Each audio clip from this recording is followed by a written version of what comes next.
오늘 우리에게 주신 하나님의 말씀은 구약 성경 예레미야 10장 1절에서부터 10절까지입니다. 구약 성경 예레미야 10장 1절에서 10절까지의 말씀입니다.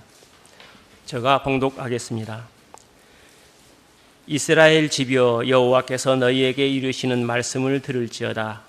여호와께서 이와 같이 말씀하시되 여러 나라의 길을 배우지 말라. 이방 사람들은 하늘의 징조를 두려워하거니와 너희는 그것을 두려워하지 말라. 여러 나라의 풍습은 헛된 것이니 삼림에서 벤 나무요 기술공의 두 손이 도끼로 만든 것이라.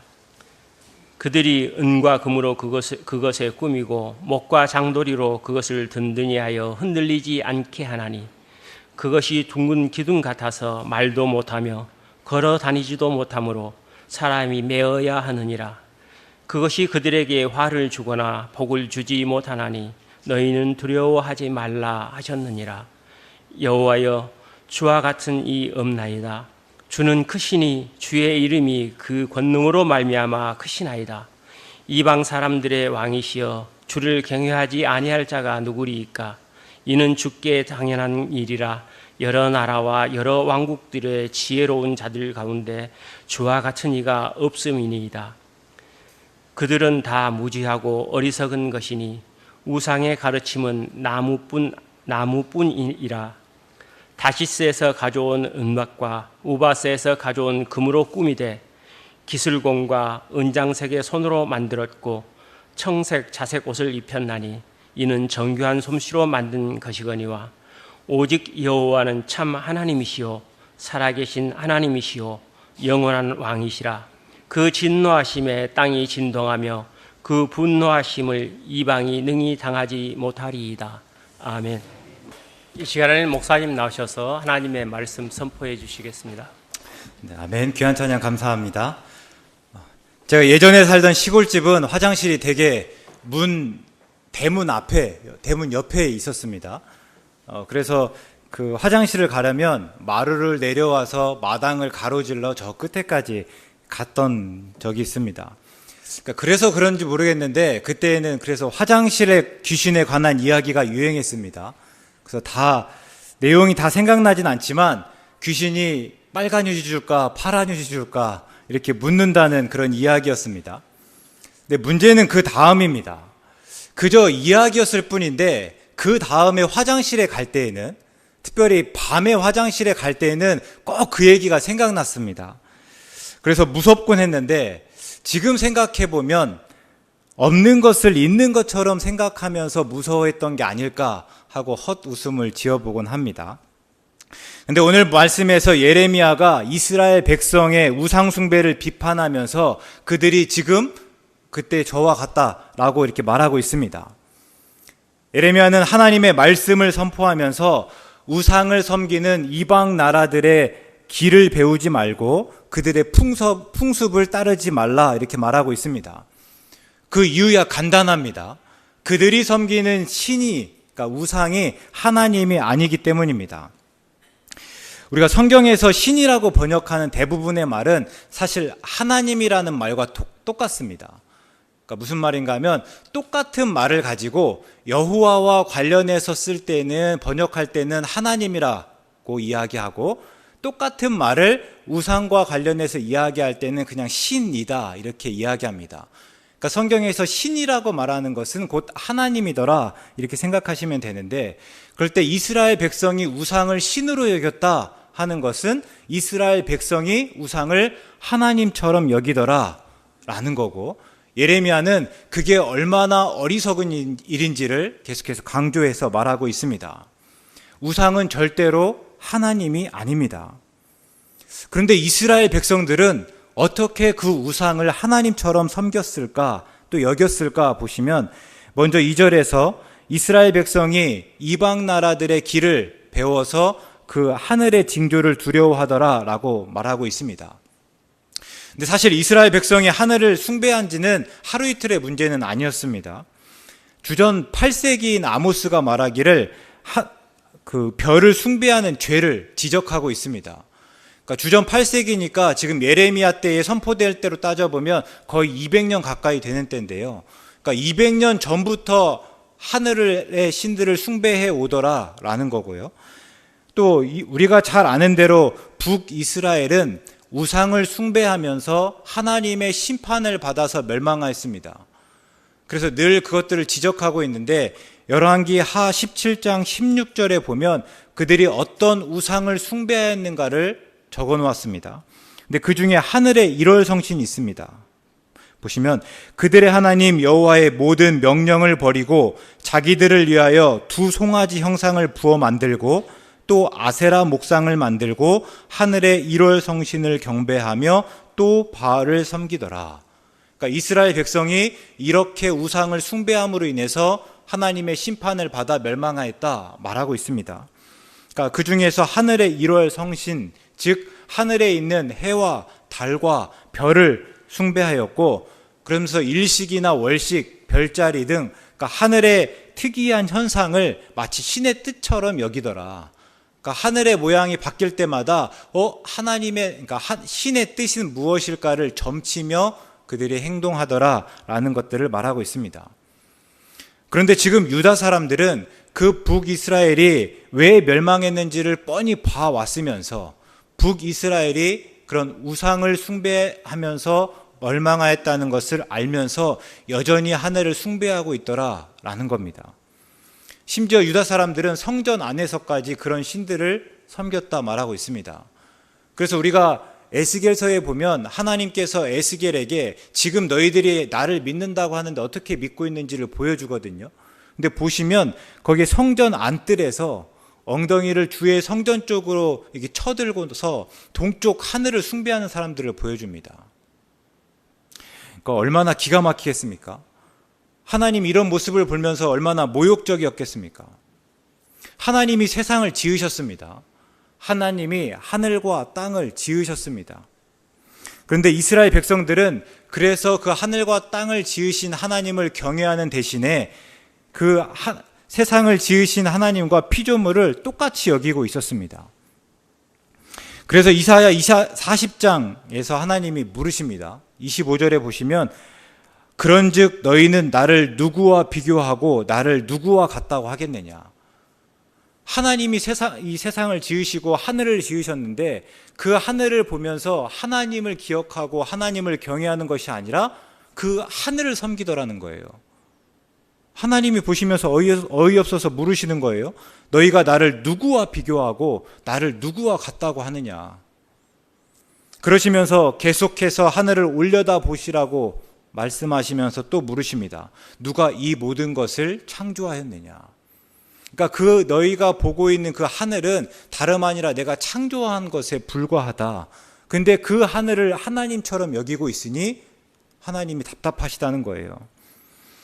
이를 통해서 하나님은 하늘의 1월 성신이 무엇인지를 우리에게 분명히 말씀하여 주십니다. 그것들은 신이 아닙니다. 그러니까 살아계신 하나님의 피조물일 뿐입니다.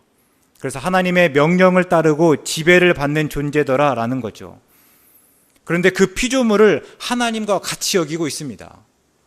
반대로 말해보면 하나님과 같이, 그 피조물을 하나님과 같이 여긴다는 것은 하나님을 또 피조물과 같이 여기더라라는 거예요. 그러니 하나님이 얼마나 황당하시겠습니까? 이게 우상숭배의 가장 큰 문제입니다. 우상숭배는 하나님은 창조주입니다. 그런데 그 하나님과 창조주인 하나님과 피조물 간의 그 구분을 다 깨뜨려 버리는 겁니다. 하나님이 창조주이신데 그래서 하나님만이 오직 창조되지 않았습니다. 그 하나님만이 스스로 계시고 또 하나님만이 생겨나지 않으신 분입니다. 이에 반해서 피조물은요, 하나님에 의해서 창조되었습니다. 그래서 하나님이 없으면 존재할 수가 없습니다. 그래서 하나님과 피조물은 질적으로 완전히 다른 존재입니다. 예전에 그 영화 대사 중에 혹시 아세요? 너는 학생이고 나는 선생이다. 들어보셨습니까? 그러니까 학생이 선생님을 좋아했었던 듯해요. 근데 거기에 대해서 그 선생님이 분명히 말하는 게 너와 나는 완전히 다르다는 거예요. 그렇게 좋아할 수도 그렇게 만날 수도 없는 그런 존재다, 뭐 이런 이야기들 하는 거거든요. 그러니까 완전히 다르다는 건데, 성경에서 말씀하는 건 늘 똑같습니다. 하나님과 피조물은 완전히 다른 존재예요. 비교할 수가 없는 존재다. 이게 성경적 세계관의 기초입니다. 그리고 우리 믿음과 신앙의 토대더라는 거예요. 하나님은 우리와 완전히 다른 분이다. 그런데 우상숭배는 이런 구분을 흐리게 하더라는 거예요. 처음 뱀으로 대표하는 악이 나타났을 때 뱀이 하와를 유혹했습니다. 뭐라고 유혹했습니까? 또 무엇을 원했습니까? 단순히 그냥 선악을 알게 하는 나무의 열매를 따먹도록 했습니까?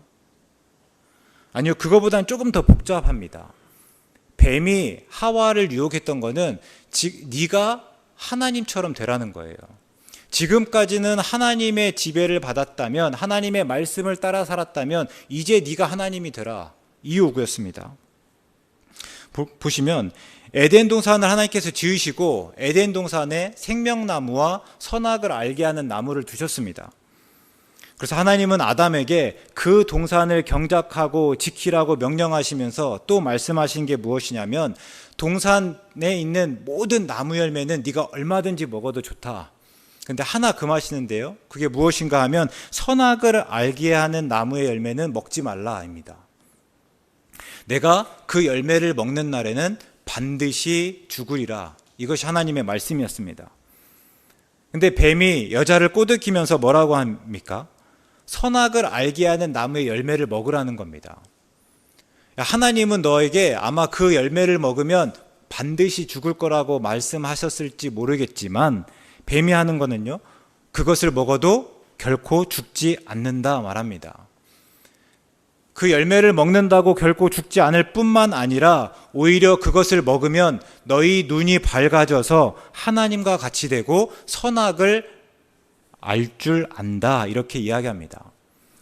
그럼 여기서 선악을 안다는 게 무엇입니까? 무엇이 선이고 무엇이 악인지를 분별한다는 것입니까? 소위 그런 도덕적 능력을 가져간다는 것입니까? 사실 그러면 문제될 것이 없습니다. 오히려 좋죠. 선악을 아는 것은 그런 것이 아닙니다. 무엇이 선이고 무엇이 악인지를 분별한다는 것이 아니라 무엇이 선이고 무엇이 악인지를 스스로 규정한다는 것입니다. 그러니까 지금까지 선과 악을 규정하는 것은 하나님의 고유 권한이었습니다. 하나님께서 이것이 선이다, 이것이 악이다 결정하셨고, 그것이 하나님이 가지고 있는 또 권한이었습니다. 그런데 이제는 하나님의 고유 권한을 인정하지 않고, 그러니까 하나님에게 의존하지 않고 스스로 무엇이 선이고 무엇이 악인지를 결정하겠다는 것입니다. 그러니까 뱀이 제시하는 것은 하나님의 특권을 뺏으라는 겁니다. 그동안 하나님 해왔던 일들을 이제는 네가 하라. 이것이 뱀의 요구였고 여자가 그 요구를 받아들였습니다. 그래서 우상숭배의 뿌리는 하나님이 하나님이시라는 것을, 하나님의 되심을 인정하지 않는 것입니다. 무엇이 선이고 무엇이 악인지를 결정하는 그 하나님의 권위를 거부하고, 그래서 하나님을 제한하고 또 하나님을 축소시키고 하나님을 통제하려는 것입니다. 그게 우상숭배입니다. 하나님을 왕의 자리에서 내리게 하고 반면에 피조물이 그 왕의 자리에 오르려고 하는 것이 우상숭배다. 그러니까 완전히 역전시키고자 하는 거죠. 하나님은 경배를 받아야 할 분인데, 하나님은 찬양받기에 합당하신 분인데, 그 하나님을 이제는 내가 이용하고 내가 조종하고 내가 통제할 수 있는 대상으로 여기려고 하는 게 우상숭배입니다. 한편 이스라엘 백성이 피조물을 하나님처럼 경배했습니다. 그뿐만 아니라 우상을 만들어서 이제는 그 우상을 또 하나님처럼 여기기까지 했습니다. 그러니까 이것은 하나님의 피조물을 하나님처럼 여기는 것보다, 그러니까 하늘의 일월성신을 숭배하는 것보다 더 당황스러운 일입니다. 그러니까 그나마 하늘의 일월성신은 하나님의 피조물이라기도 했는데요, 자기가 우상을 만들어서 하나님처럼 섬기는 것은 그 우상은 피조물조차 아닙니다. 그냥 피조물이 또 만들어낸 무엇에 불과합니다. 그냥 공예품이죠. 그래서 3절에 보시면 그 우상을 어떻게 만듭니까? 숲에서 나무를 베어다가 기술공이 도끼로 만들더라. 그러니까 오늘로 치면 장인이 연장으로 다듬어서 만듭니다. 그러고 나면 은장색이 은과 금으로 꾸미고 다시 청색, 자색, 물감으로 색칠하여서 만듭니다. 내노라 하는 장인과 은장색이 총동원되어서 아마 당시에 가장 정교하게 만들었을 것입니다. 그런데 그렇다고 해서 숲에서 베어온 나무가 하나님이 될 수 있습니까? 그럴 수가 없습니다. 그래서 4절을 보시면 아무리 정교하게 만들었어야 망치로 못을 박아 고정하지 않으면 쓰러질 뿐이다 말하고 있습니다. 그러니까 사람 뒤에 망치로 그 우상을 고정하지 않으면, 그 형상을 고정하고 있지 않으면 자기는 스스로 가만히 서 있지조차 못하더라는 거예요. 5절에서는 말도 못하고 걸어다니지도 못하니 여기에서 저기로 가려면 사람이 메어 옮겨야 된다 말하고 있습니다. 그런데 그런 우상을 만들어 놓고 그런 우상에게 복을 구하며 혹시나 그 우상이 우리에게 화를 내리지는 않을까 두려워하고 있다. 그러니 그 모습이 얼마나 당황스럽습니까? 앞에서 화장실 귀신도 제가 말씀드렸는데 우상은 들녘에 세운 허수아비와 같다 말하고 있습니다. 그러니까 막대기에 집으로 엮어서 그 위에 밀짚 모자를 씌우고 그다음 우리가 입던 옷을 입힙니다. 그러면 새나 짐승은 그 허수아비가 마치 사람으로 알고 접근하지 않더라랍니다. 근데 이스라엘 백성은 그보다 더 어리석습니다. 그나마 새와 짐승은 속는 겁니다. 새와 짐승이 그 허수아비를 만들지 않았습니다. 근데 이스라엘 백성들은 자기들이 만든 공예품을 마치 하나님처럼 믿고 또 그것을 섬기더라 하는 거죠. 그래서 한심하다는 겁니다. 앞에서 우리가 피조물을 경배하는 것이 하나님께 드려야 할 영광을 마땅히 빼앗는 것이라고 말씀드렸습니다. 그러니까 우상숭배가 그런 거예요. 하나님만 예배해야 되는데 하나님 외에 다른 것들을 예배하게 하더라.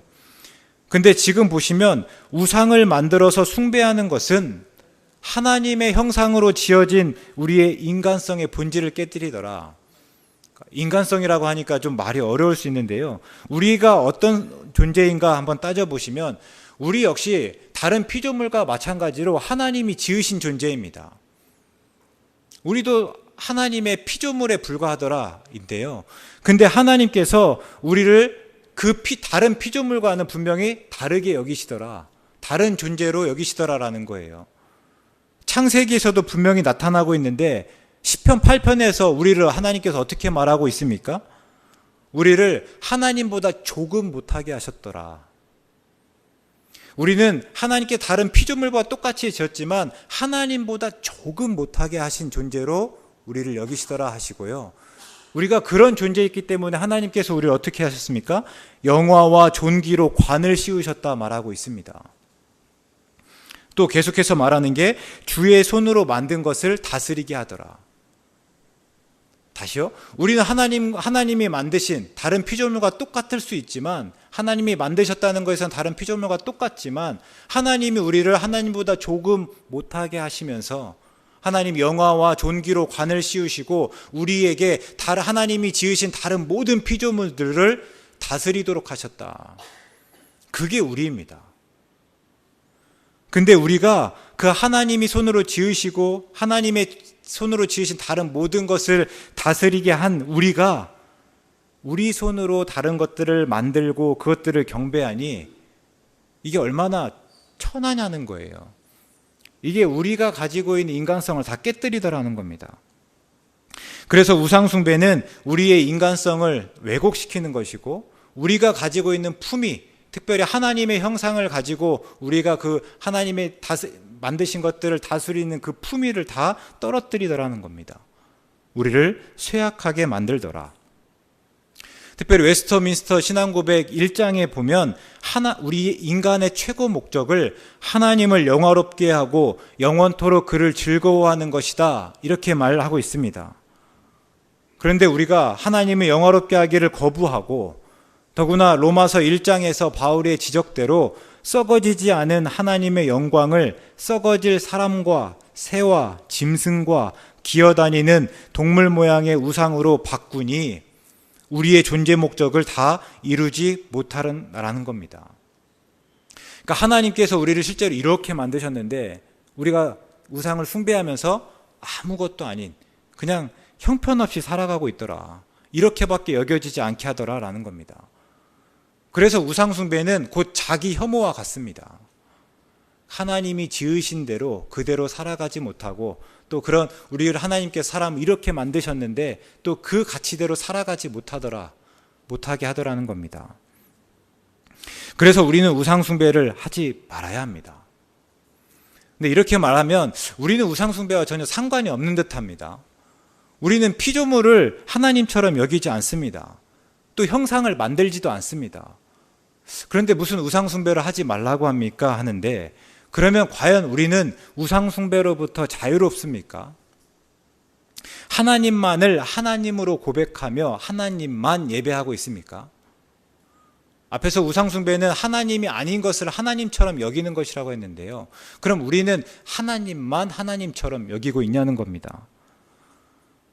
혹 하나님이 아닌 것을 하나님처럼 여기고 있지는 않습니까? 그런 게 있을 법하다면 흔한 예는 돈일 수 있습니다.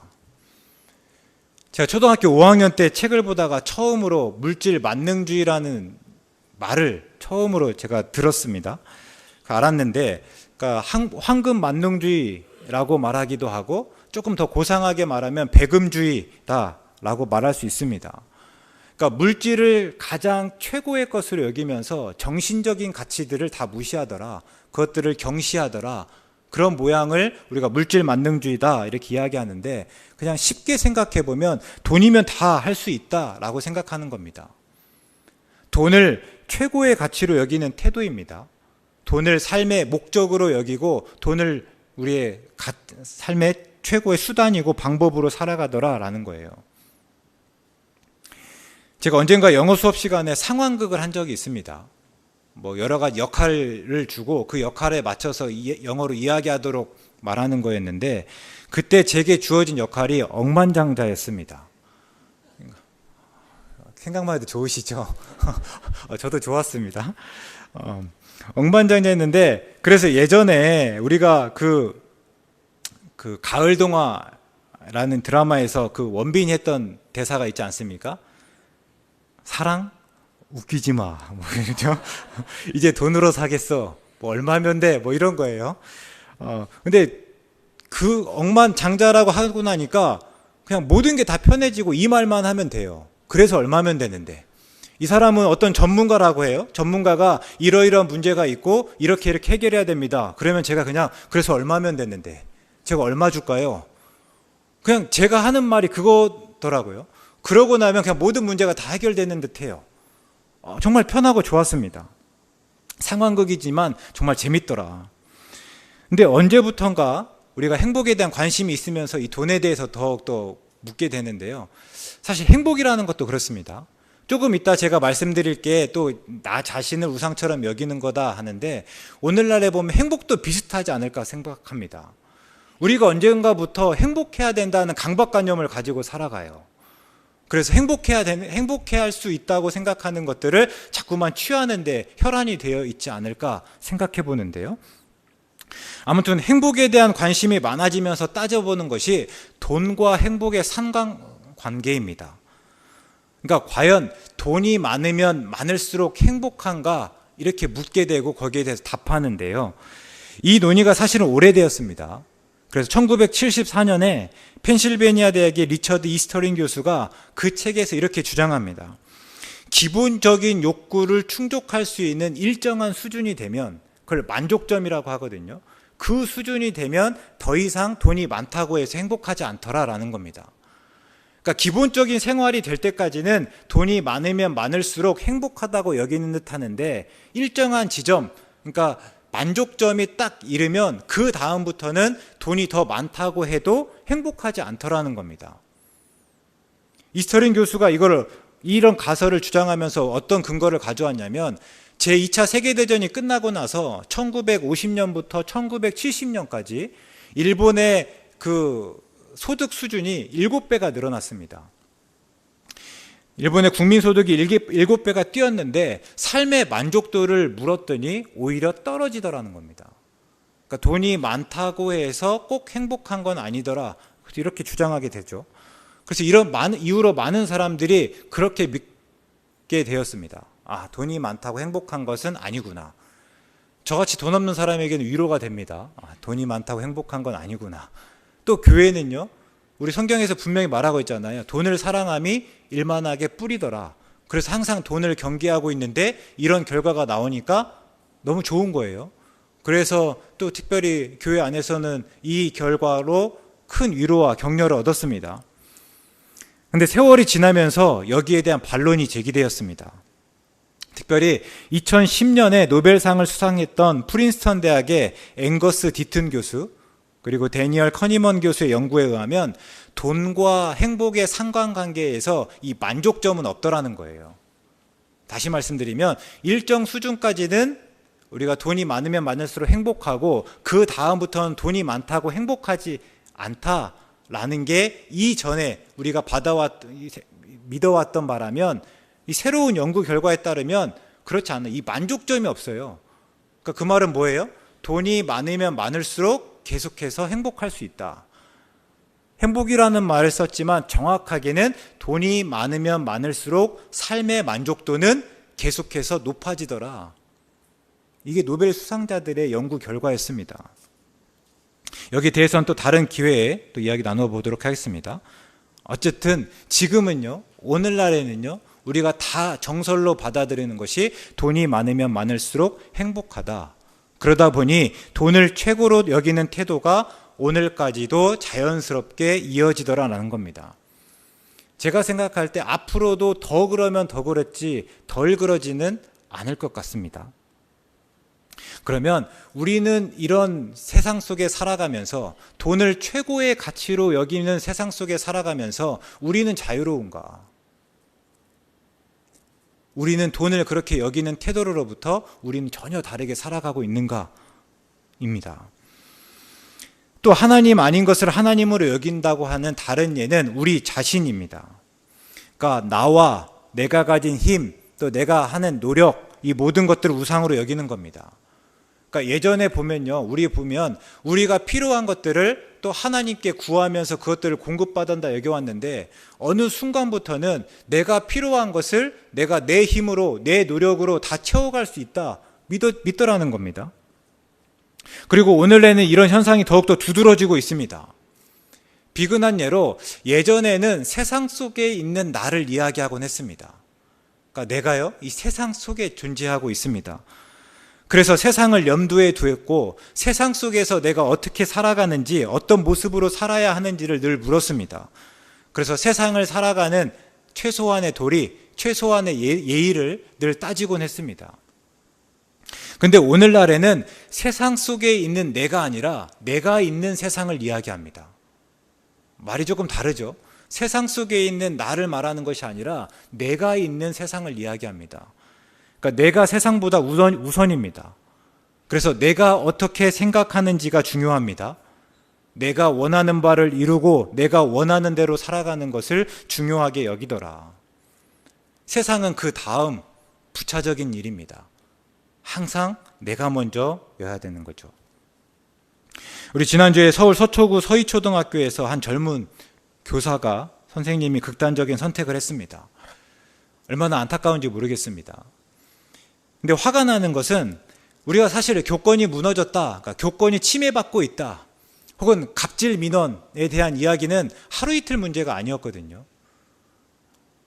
벌써 오래전부터 이런 문제에 대해서 이야기해 왔는데 이런 사건이 터지고 나니까 뭐 언론도 그렇고 또 높은 분들도 그렇고 이제 막 안 것처럼 이 문제가 이제 새롭게 일어난 문제처럼 말하더라라는 거예요. 왜 이런 일이 있어야만 관심을 가지고 논의를 하는가 싶어서 안타까운 마음들이 있습니다. 근데 그러면서도 바라는 것은 이런 아픔을 통해서 다시는 이런 안타까움이 반복되지 않으면 좋겠다. 이런 일들을 통해서 또 교육이 또 새로워질 수 있으면 좋겠다라는 생각들을 한번 해보게 됩니다. 그러면 왜 이런 일이 일어났을까 했을 때 나와 또 내 생각, 내 힘과 노력을 하나님처럼 여겨서입니다.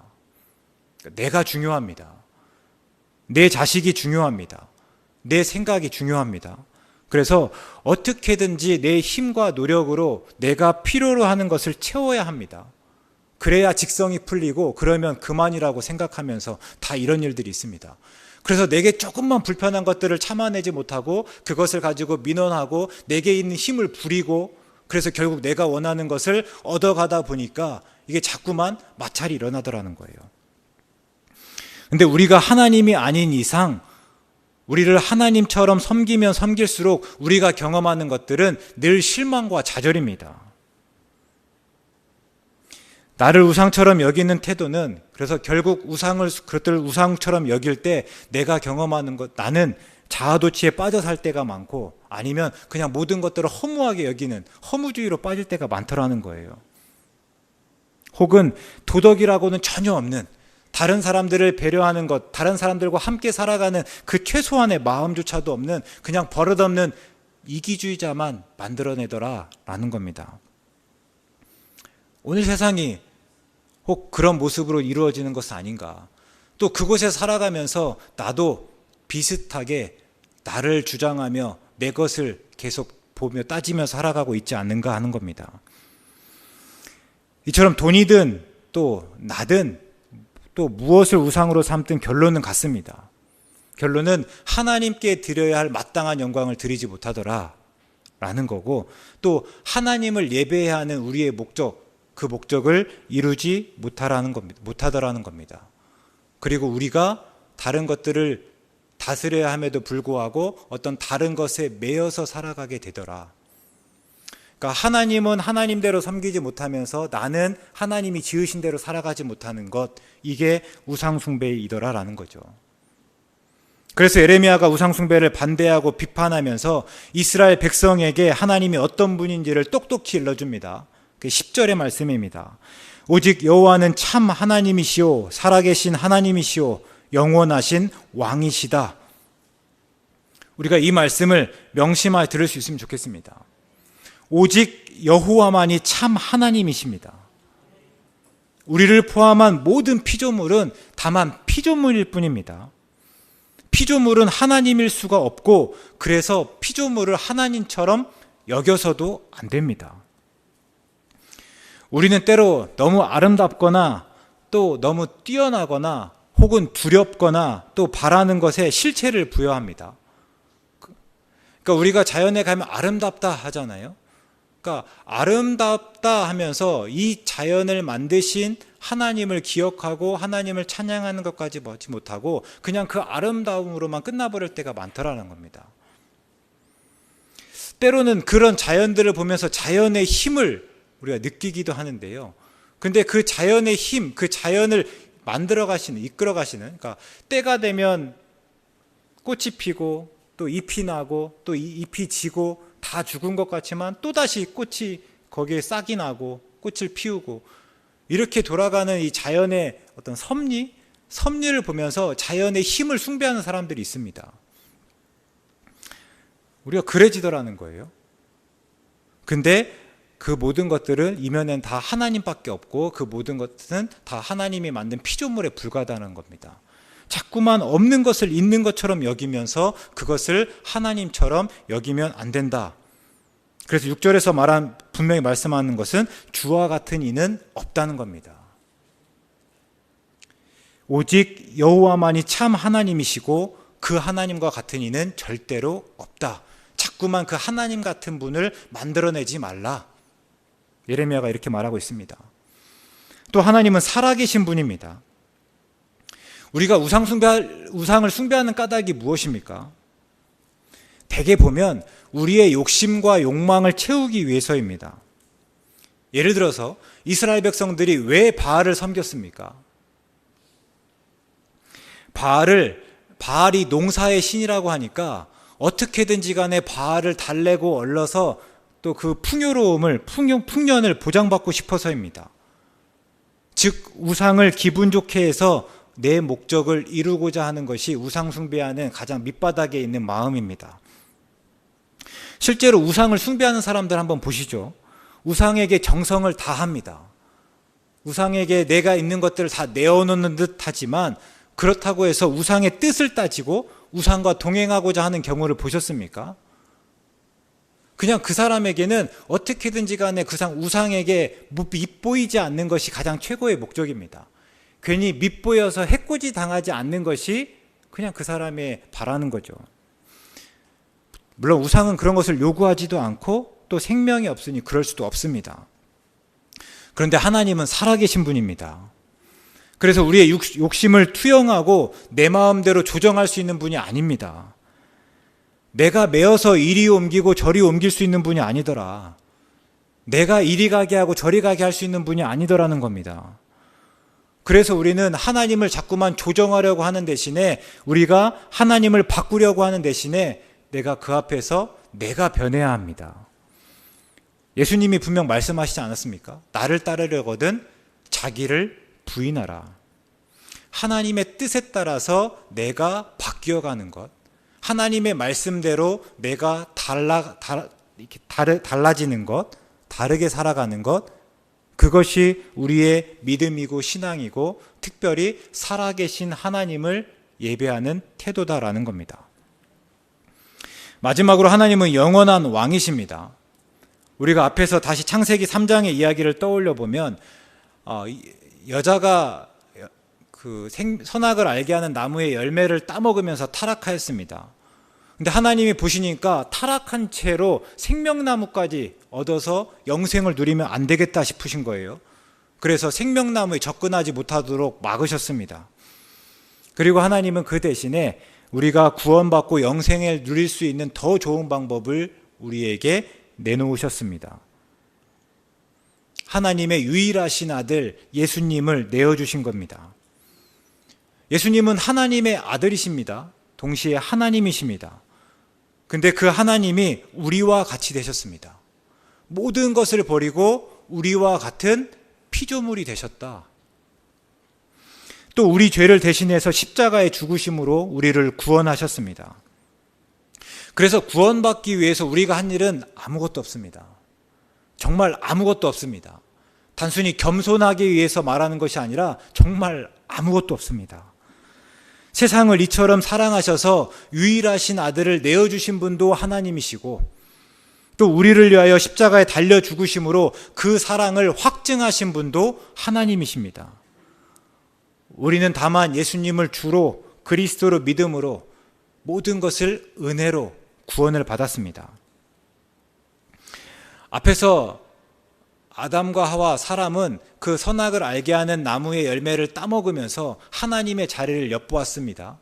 어떻게든지 간에 자기가 그 하나님의 자리, 스스로 선과 악을 결정하는 그 자리에 서고자 했습니다. 그러나 하나님은 그 자리를 내주지 않으셨습니다. 오히려 생명나무에 접근하지 못하게 막으심으로 인해서 하나님과 피조물 간의 구분을 더욱더 명확하게 하셨습니다. 그래서 하나님은 오늘까지 우리의 왕이시고 앞으로 영원한 왕이십니다. 우리는 우리의 힘으로 구원받을 수 없습니다. 그 왕이신 하나님을 의지해서만, 왕이신 하나님을 의존해서만, 그 왕이신 하나님의 은혜를 통해서만 우리는 구원받을 수 있습니다. 우리가 이 모든 말씀으로 도전합니다. 헛된 우상을 만들지 마시기 바랍니다.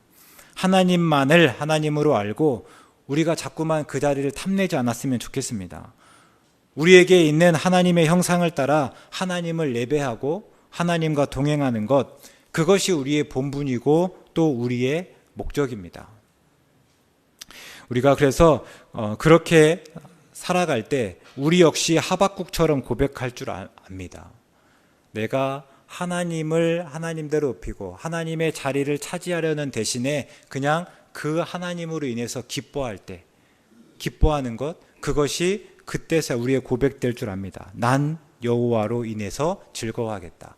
다른 많은 것들을 우상으로 여기면서 어떻게든 간에 그것을 취해야만 내가 기쁜 것이 아니라, 그래야만 내가 행복한 것이 아니라, 내가 그냥 하나님을 높이고 난 하나님 앞에서 내가 하나님을 예배하는 자임을 분명히 깨달아갈 때 다른 많은 것들이 없지만 그럼에도 불구하고 난 여호와로 인해서 즐거워하는 겁니다. 내가 그 행복을 누려가는 겁니다. 우리 모두가 하나님으로부터 주어지는 그 기쁨과 평안과 행복을 누려가실 수 있기를 간절히 바랍니다. 기도하겠습니다. 사랑의 하나님, 하나님의 하나님 되심을 기꺼이 고백하고 그것으로 인해 기뻐하게 하시니 감사합니다. 우리는 하나님이 지으신 피조물입니다. 그러니 하나님만 섬기게 하시고 하나님이 우리에게 주신 복과 특권을 헛된 우상에게 넘겨주며 빼앗기지 않도록 우리를 지키시고 돌보아 주시옵소서. 예수님의 이름으로 기도드립니다. 아멘.